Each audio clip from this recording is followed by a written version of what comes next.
Hello friends, I Dr. Priyanka Dadupanthi, Assistant Professor in Biani Group of Colleges, welcome you all on behalf of Guru KPU.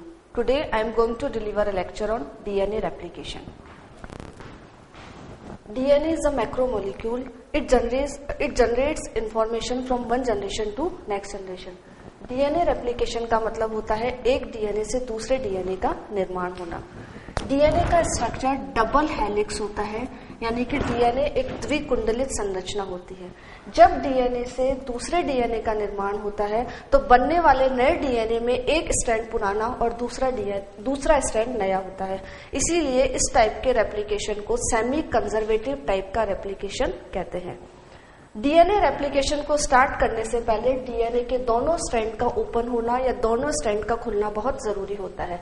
इसके लिए helicase और अनवाइंडेज enzyme DNA helix के tip पर आकर जुड़ जाता है.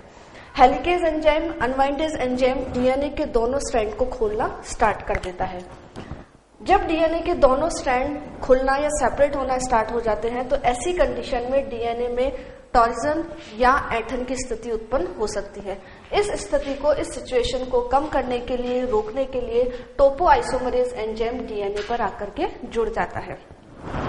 डीएनए के दोनों स्ट्रैंड एक दूसरे से वीक हाइड्रोजन बॉन्ड के द्वारा जुड़े रहते हैं, तो जितनी आसानी से एक दूसरे से सेपरेट हो रहे उतनी ही आसानी से एक दूसरे से वापस जुड़ सकते हैं. इन्हें जुड़ने से रोकने के लिए डीएनए बाइंडिंग प्रोटीन डीएनए पर आकर जुड़ जाती है. अब आरएनए प्राइमर 5 to 3 डायरेक्शन में आकर के जुड़ जाता है और इस डायरेक्शन में दो प्रकार के स्ट्रैंड का फॉर्मेशन करता है. एक स्ट्रैंड कंटिन्यूअस होता है, यानी कि उसके बीच में गैप नहीं होता, जबकि जो दूसरा स्ट्रैंड होता है जिसे कि लैगिंग स्ट्रैंड कहते हैं वो डिसकंटिन्यूअस होता है, यानी कि उनके बीच में गैप्स होते हैं. आरएनए प्राइमर डिफरेंट न्यूक्लियोटाइड्स को जोड़ करके नए स्ट्रैंड का फॉर्मेशन करता है. जिस स्ट्रैंड के अंदर गैप होता है उन गैप्स को डीएनए लाइगेज एंजाइम के द्वारा फिल कर दिया जाता है, भर दिया जाता है. इस तरीके से दो कंटिन्यूअस स्ट्रैंड कुछ समय के बाद फॉर्म हो जाते हैं, बन जाते हैं. जब दोनों स्ट्रैंड एक दूसरे से फॉर्म हो गए, जुड़ गए, तो ऐसी कंडीशन में आरएनए प्राइमर को यहां से हटाना जरूरी होता है, क्योंकि जब तक आरएनए प्राइमर नहीं हटेगा न्यूक्लियोटाइड्स, पॉलीन्यूक्लियोटाइड्स जुड़ते जाएंगे और स्ट्रैंड का फॉर्मेशन होता जाएगा. इस कंडीशन को रोकने के लिए डीएनए पॉलीमरेज एंजाइम आकर आरएनए प्राइमर को यहां से हटा देता है.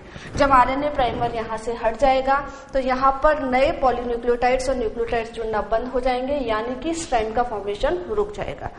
ऐसी कंडीशन में एक डीएनए से दो डीएनए का फॉर्मेशन हो जाता है और इन बनने वाले नए डीएनए में एक डीएनए का जो स्ट्रैंड, एक स्ट्रैंड पुराना होगा और दूसरा स्ट्रैंड नया होता है, यानी कि DNA replication semi conservative type का होता है. और इसको सबसे पहले मेसलसन्स और स्टॉल साइंटिस्ट ने बताया. Thank you for watching this video. For more information, please log on our website www.gurukpo.com.